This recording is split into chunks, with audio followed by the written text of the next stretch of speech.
Perkenalkan, sobat terkasih, saya Pastor Samuel Kristanto dan kami mengembalakan sebuah gereja di Kota Semarang. Saya ingin mengangkat tema yaitu kamu punya tempat, yaitu menemukan kembali sukacita menjadi bagian daripada tubuh Kristus. Baik, sebelum kita mulai, kita dengarkan pujian penolong yang setia.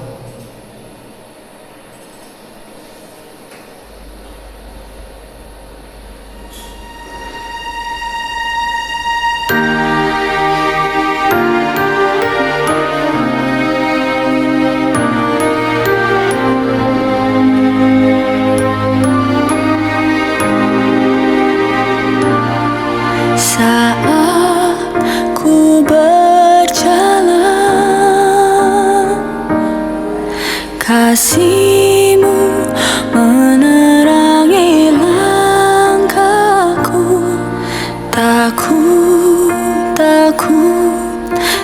ku bimbang, karena ku tahu Kau bersamaku. Kau lebih tahu yang terbaik bagiku. Kau lebih sanggup pulihkan hidupku.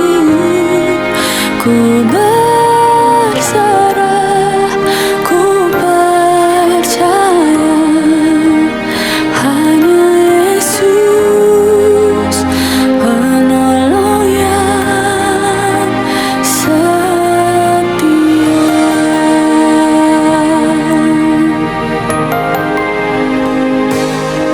Saat ku berjalan,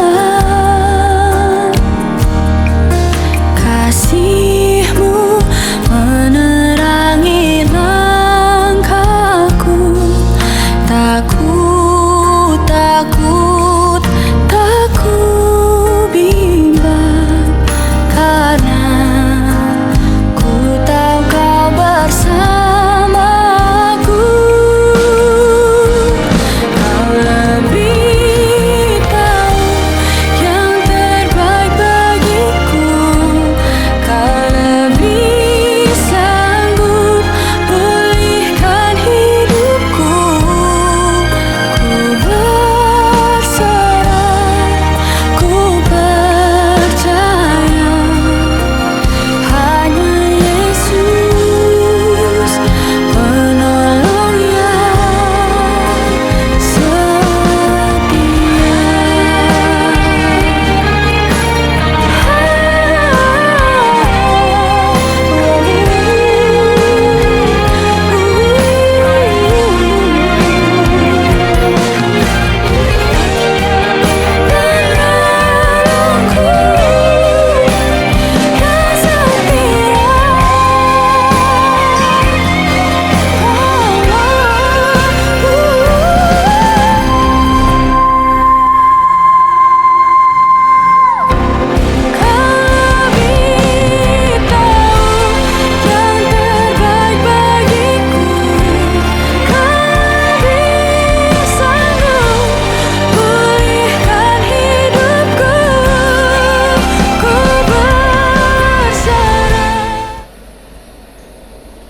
Sobat terkasih, saya ingin mengajak sobat terkasih ngobrol santai, ya, bukan khotbah ya.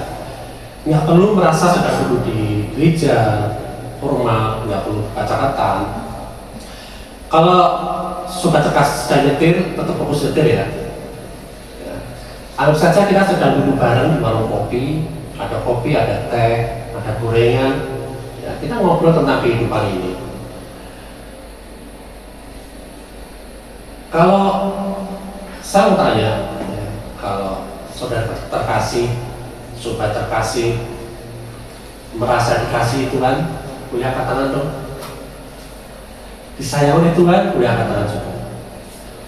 Kalau di dekat sobat terkasih ada temannya, atau saudaranya, atau adiknya, ada kakaknya, ada orang tua, katakan, aku juga mengasihi engkau. Aku juga menyayangi kamu. Oke. Nah, saya punya satu pertanyaan sederhana untuk sobat terkasih hari ini. Pertanyaannya seperti ini. Pernah nggak sobat terkasih merasa saya ini sebenarnya punya tempat ya sih? Saya ini sebenarnya punya tempat ya sih di keluarga saya? Saya punya tempat ya di pekerjaan atau bisnis yang sedang saya tekuni? Saya sebenarnya punya tempat ya sih di dalam komunitas, mungkin komunitas youth, komunitas apapun juga. Atau mungkin di gereja ini aku punya tempat ya sih. Kadang kita datang ke sebuah tempat ya, tetapi hati kita berkata, kok saya seperti nggak dibutuhkan ya. Saya merasa sendiri. Atau sebaliknya pernah juga merasa seperti ini. Kalau bukan saya nih ya, siapa yang mengerjakan ya? Siapa lagi yang kalau bukan saya? Nah, dua-duanya menarik. Yang satu merasa tidak dibutuhkan, yang satu merasa terlalu dibutuhkan. Dan hari ini saya ingin mengajak kita melihat satu hal yang sederhana, tetapi menurut saya sangat dalam, yaitu kita sebenarnya sudah punya tempat. Nah, saya teringat waktu kita masih sekolah, ya waktu itu ada acara, dibikin suatu permainan atau games di kelas. Ya. Ada guru yang bilang seperti ini, ayo bikin kelompok, 5 orang satu kelompok aja. Wah, langsung saat itu juga kan rame, teman-teman langsung cari teman-temannya langsung, cari 5, ya kan? Bahkan saya lihat ada yang sudah punya geng, ya, sudah punya tim, sudah punya geng yang langsung ngumpul saat itu juga. Nah, dan biasanya ada satu orang yang berdiri, tengok kanan, tengok kiri, tengok kanan, tengok kiri, sambil mikir, saya ikut siapa ya? Lucunya, ternyata ketika kita dewasa, perasaan seperti itu kadang masih ada. Bedanya, sekarang bukan lagi kelompok tugas sekolah. Bisa juga di pekerjaan kita merasakan seperti itu, atau di komunitas, bahkan di gereja. Saya ini dibutuhkan nggak? Saya masuk kelompok mana nih? Atau cocok nggak ya saya di sini? Aku di sini melayani apa sih? Nah, kenapa orang lain dipakai kok saya enggak?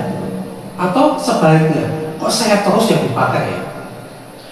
Nah, dari sini seringkali kita mulai membandingkan diri kita dengan orang lain. Padahal ada sesuatu yang lebih dalam. Sebelum kita bicara tentang apa yang kita lakukan, Tuhan ingin kita mengerti siapa kita. Di dalam 1 Korintus 12 ayat 27 mengatakan seperti ini. Kamu semua adalah tubuh Kristus. Wow, lihat ya. Kamu semua adalah tubuh Kristus dan kamu masing-masing adalah anggotanya. Saya suka sekali kalimat ini. Kamu adalah tubuh Kristus. Saya adalah tubuh Kristus. Saudara terkasih juga tubuh Kristus. Bukan berkata seperti ini. Kamu harus berusaha ya untuk menjadi tubuh Kristus. Tidak seperti itu. Tapi identitas itu sudah diberikan pada kita. Ini yang menurut saya sangat penting dalam kasih karunia Tuhan. Kita tidak bekerja untuk mendapatkan identitas. Kita bekerja, kita melakukan pelayanan, kita ada dari identitas yang sudah kita terima. Kita tidak melayani supaya Tuhan mengasihi kita, tapi kita melayani karena kita sudah dikasih. Dan kita tidak melakukan sesuatu supaya Tuhan menerima kita atau supaya Tuhan berkenan pada kita. Kita ini melakukannya karena kita sudah diterima di dalam Kristus. Nah, itu perubahan pola pikir yang sangat luar biasa bagi saya. Coba bayangkan, ini bayangkan ya. Bayangkan ada 2 orang yang datang ke rumah. 2 orang berjalan datang ke suatu rumah, masuk ke rumah itu. 2 orang ini yang satu adalah karyawan atau pekerja, yang satu adalah anak pemilik rumah tersebut. Keduanya mungkin sama-sama membantu. Mereka masuk ke rumah itu, mereka merapikan isi rumah, mereka menata rumah itu, menjadikan rumah itu bersih, menjadikan rumah itu indah, menjadikan segala sesuatunya bagus. Tapi lihat, motivasinya berbeda. Si pekerja atau karya mungkin berpikir seperti ini. Kalau saya tidak bekerja dengan baik, nah jangan-jangan saya dipecat. Tapi lihat, si anak berpikir seperti ini, dia berpikir berbeda. Dia berpikir seperti ini. Ini rumah saya kok. Saya membantu, saya merapikan rumah, saya menolong apa yang ada di sini karena saya bagian dari keluarga ini. Nah, itulah perbedaan hidup dari legalisme dan hidup dari kasih karunia. Dalam legalisme kita berpikir seperti ini. Saya harus bekerja supaya Tuhan senang. Tetapi dalam diri kita berkata, saya tahu Tuhan sudah senang pada saya karena Kristus. Saya ngerti Tuhan juga senang kepada saya karena saya ada di dalam tubuh Kristus. Maka saya melayani bukan karena takut lagi, saya melayani karena kasih. Ini bukan berarti kita malas, justru sebaliknya. Ketika seseorang tahu bahwa dia dikasihi, dia biasanya lebih bebas untuk dia memberi atau mengasihi. Sobat terkasih, sekarang coba bayangkan tubuh kita. Tubuh kita ada bagian-bagiannya. Ada mata, ada tangan, ada kaki. Suatu saat mata berkata pada tangan, tangan, aku lebih penting daripada kamu. Emang? Kenapa bisa seperti itu? Tangannya berjawab, iya, karena tanpa aku kalian tidak bisa lihat. Tanpa aku, tanpa matanya, kalian tidak akan bisa melihat apapun. Kalian tidak tahu di depan ada makanan, kalian tidak tahu di depan ada jalan, tidak tahu. Oh gitu. Tangan menjawab, enak aja. Kalau aku nggak ada, kamu juga nggak bisa makan juga. Kalau aku nggak ada, kamu nggak bisa pegang apapun, kamu nggak bisa merasakan juga apa. Cuma kamu melihat aja. Tiba-tiba si kaki ikut protes nih. Tapi dulu, kalian jangan lupa ya, yang membawa kalian semua jalan itu aku loh. Yang membawa kalian dari tempat ini ke tempat kalian mau ada dan kalian bisa menikmati pemandangan di situ, saya. Ini peran saya karena saya berjalan.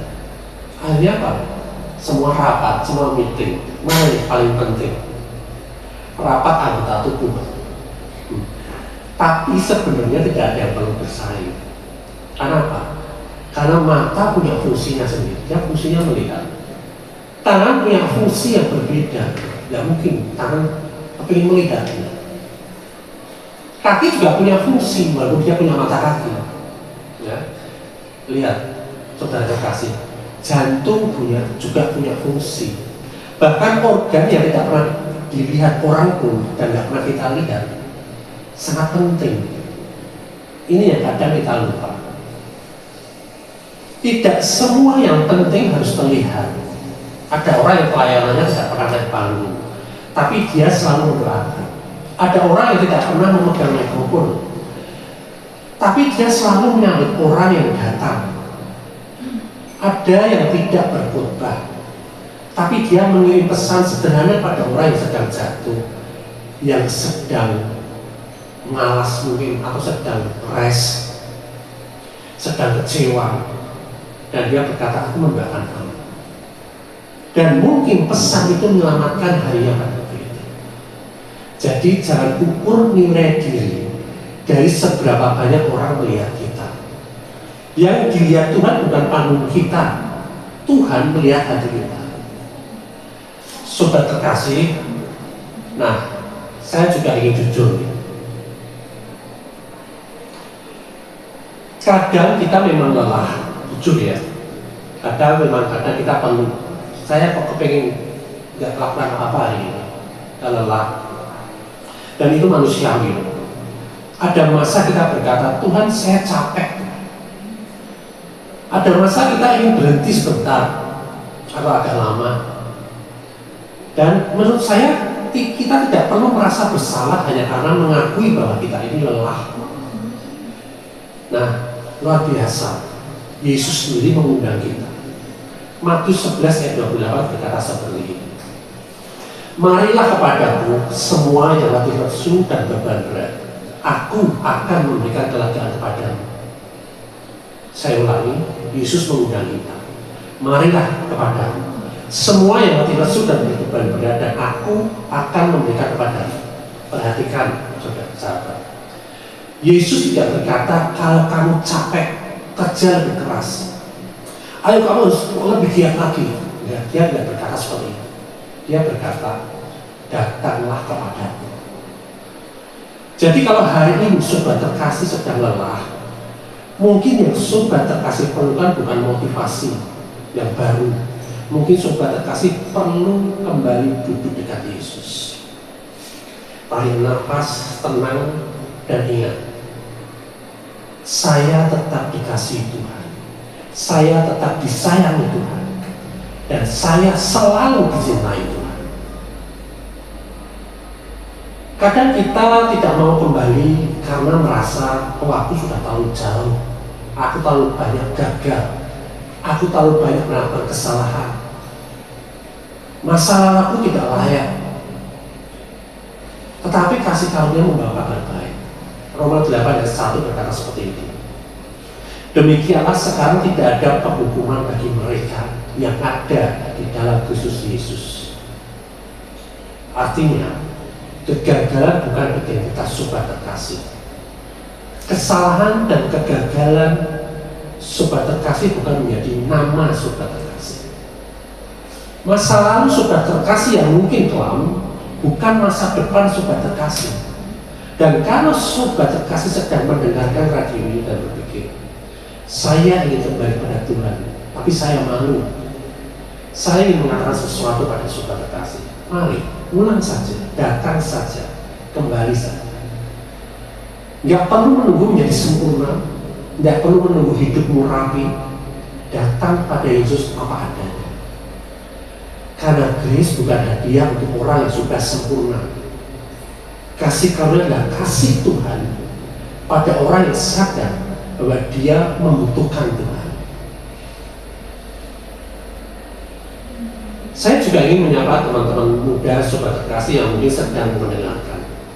Teman-teman, mungkin kau berpikir seperti ini, gereja ini bukan tempatku, atau saya tidak cukup rohani, saya masih terlalu muda, saya belum tahu mau melakukan apa di gereja atau dimanapun atau di komunitas apapun.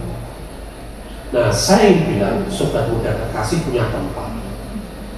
Jangan berpikir Tuhan hanya memakai orang yang sudah tua. Lihat, Timotius dipakai Tuhan ketika dia masih muda. Daud masih sangat muda ketika Tuhan memanggilnya, bahkan dikatakan wajahnya masih kemerahan.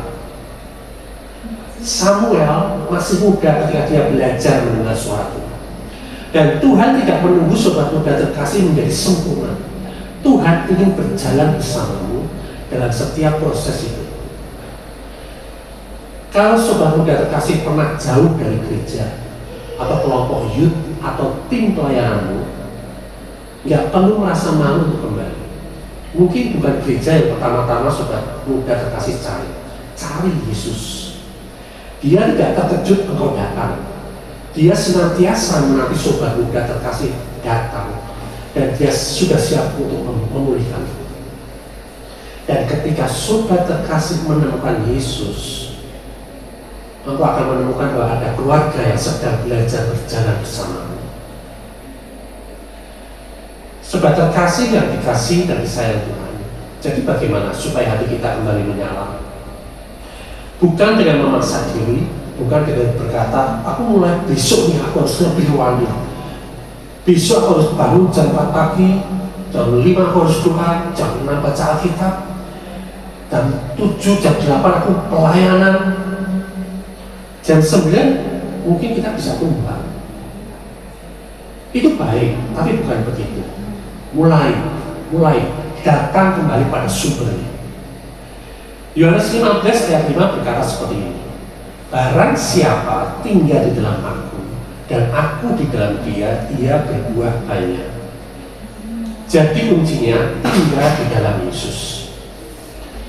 Ketika kita menikmati kasih Tuhan, ketika kita mengenal firman Tuhan, kita menikmati, kita merenungkan seperti kita bercakap-cakap dengan sahabat kita, dan ketika kita menikmati hadiratnya, ketika kita tahu bahwa kita ini diterima dan punya tempat, maka perlahan-lahan api itu akan menyala lagi. Sobat terkasih, mungkin hari ini ada yang sedang mendengarkan sambil bekerja, ada yang sedang di dalam perjalanan, ada yang sedang minum kopi, mungkin sendirian atau bersama teman atau keluarga. Saya ingin meninggalkan satu kalimat untuk sobat terkasih, yaitu kamu punya tempat. Di dalam Kristus, sobat terkasih punya tempat. Sobat terkasih dikasihi, engkau diterima, tidak harus bersaing dengan siapapun juga. Sobat terkasih tidak harus membuktikan diri. Sobat terkasih tidak harus menjadi sempurna atau rapi. Sobat terkasih hanya perlu kembali kepada Yesus, dan dari kasih yang sudah sobat terkasih terima, biarkan kasih itu mengalir kepada orang lain. Kristus adalah kepala dan kita adalah tubuhnya. Kita bertumbuh bersama dan kita tidak dipanggil hanya untuk berkumpul, tapi kita dipanggil untuk menyatakan kehidupan Kristus. Sobat terkasih, kalau hari ini apimu sedang kecil, jangan menyerah. Dekat kembali pada Yesus. Karena mungkin api itu tidak padam, ya, api itu bukan padam, mungkin hanya sedang menunggu sobat terkasih kembali mendekat kepada sumber itu. Saya doakan sobat terkasih, kasih karunia Tuhan memenuhi hati sobat terkasih, memulihkan sukacita sobat terkasih, dan membuat sobat terkasih kembali berkata, Tuhan, saya masih mau dipakai oleh-Mu. Sobat terkasih, sebelum kita tutup dengan doa, mari dengarkan pujian ini.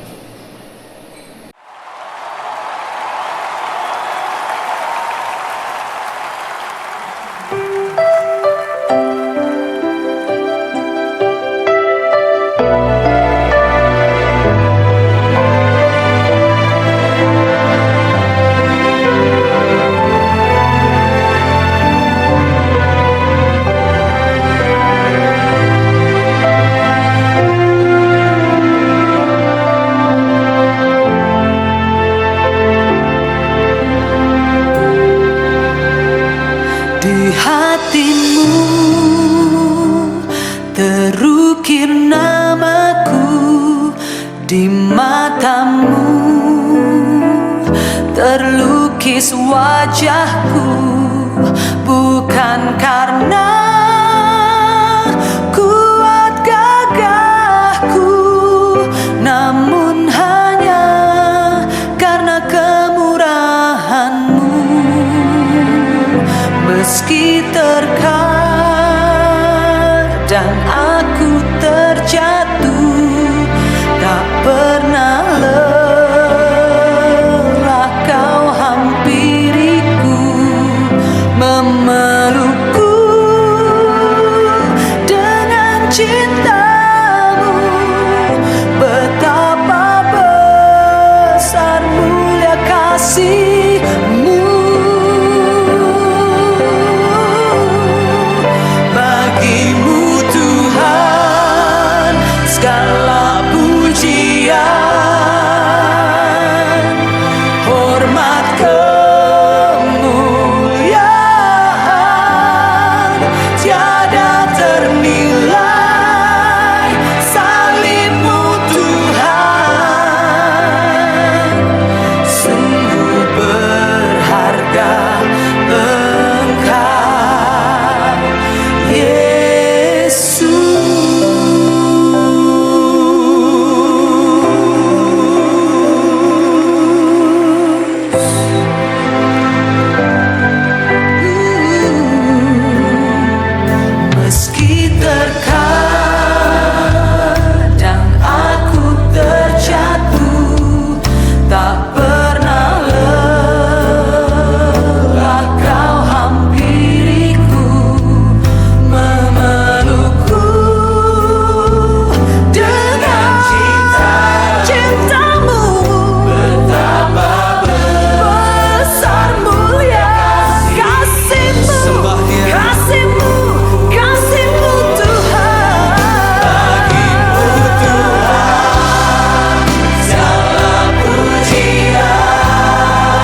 terkasih, saya mengajak sobat terkasih berdoa.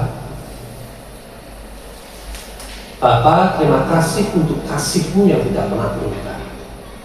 Terima kasih karena kami tidak datang kepadamu berdasarkan apa yang sudah kami lakukan, tetapi berdasarkan apa yang Yesus sudah selesaikan dalam hidup kami. Hari ini kami kembali mengingat bahwa kami dikasihi, kami diterima, kami diampuni, kami dibenarkan, dan kami adalah anak-anak. Kami adalah bagian dari tubuh Kristus. Kami tidak perlu lagi hidup untuk mencari penerimaan-Mu, karena di dalam Kristus kami sudah diterima. Kami tidak perlu membuktikan nilai diri kami pada manusia, karena nilai kami sudah ditetapkan oleh kasih-Mu. Kami tidak hidup dari penghukuman atas masa lalu. Tidak ada penghukuman bagi kami yang ada di dalam Kristus Yesus. Karena itu hari ini kami melepaskan rasa bersalah, rasa tidak layak, rasa tertolak, rasa takut dan kebiasaan membandingkan diri dengan orang lain. Kami menerima identitas yang Engkau berikan pada kami. Kami adalah milik-Mu. Kristus adalah kepala kami, dan kami adalah bagian dari tubuhnya. Kami percaya setiap orang mempunyai tempat, setiap orang mempunyai nilai, setiap orang mempunyai sesuatu yang dapat diberikan untuk membangun tubuh Kristus. Bapa, bagi yang sedang lelah, berikan kelegaan. Bagi yang sedang kecewa, biarlah kasih-Mu menyembuhkan. Bagi yang merasa tidak berguna, ingatkan kembali identitasnya di dalam Kristus. Bagi yang sedang jauh, biarlah kasih-Mu menarik mereka kembali. Bagi anak-anak muda dan generasi berikutnya, biarlah mereka menemukan bahwa mereka mempunyai tempat di dalam keluarga Tuhan. Bangkitkan kembali sukacita mereka, bangkitkan kembali iman mereka, bangkitkan kembali kerinduan mereka pada Yesus. Dan bagi kami semua, ajar kami untuk tidak melayani karena tekanan, ketakutan, atau keinginan mendapatkan pengakuan. Kami mau melayani karena kami sudah dikasihi. Kami mau memberi karena kami sudah menerima. Kami mau mengasihi karena kami sudah lebih dahulu dikasihi. Kami mau melayani dari kepenuhan Kristus yang sudah ada di dalam hidup kami. Kami tidak bisa menjadi penuh. Kami belajar hidup dari kepenuhan yang sudah kami terima di dalam Kristus. Hari ini kami mau menyatakan bahwa saya dikasihi Tuhan. Saya diterima oleh Tuhan. Saya berada di dalam Kristus. Saya tidak hidup dalam penghukuman. Saya tidak hidup dalam ketakutan. Saya tidak hidup dalam perbandingan. Saya tidak harus membuktikan diri. Dan saya punya tempat, saya punya bagian. Saya punya sesuatu yang Tuhan percayakan kepada saya. Api di dalam hati saya dinyalakan kembali. Sukacita dipulihkan. Iman saya dibangkitkan. Kasih saya pada Tuhan diperbarui. Katakan, saya kembali pada Yesus. Saya kembali pada firman. Saya kembali pada persekutuan. Saya kembali menikmati kasih karunia yang sudah Tuhan berikan. Dan dari kasih karunia itu, saya mau menjadi berkat bagi keluarga, bagi pekerjaan. Saya mau menjadi berkat bagi komunitas, gereja, dan generasi saya. Kristus adalah kepala dan saya adalah bagian dari tubuhnya. Saya tidak berjalan sendirian. Kami bertumbuh bersama dalam kasih. Kami percaya Tuhan sedang membangun gerejanya. Kami generasi muda akan bangkit. Dan kami percaya hati yang lelah akan dipulihkan. Kami percaya yang jauh akan kembali. Dan kami percaya yang kehilangan sukacita akan kembali menemukan sukacita yang di dalam Yesus. Dan semuanya itu bukan karena kekuatan kami, tapi karena kasih karunia-Mu yang bekerja di dalam kami. Bagi-Mu segala kemuliaan dalam nama Tuhan Yesus Kristus. Amin. Amin. Sobat terkasih, sampai jumpa di perjumpaan berikutnya. Tetap menjadi sobat yang terkasih. Bukan berusaha mendapatkan kasih Tuhan, tetapi belajar hidup dari kasih yang sudah diberikan. Tuhan Yesus memberkati.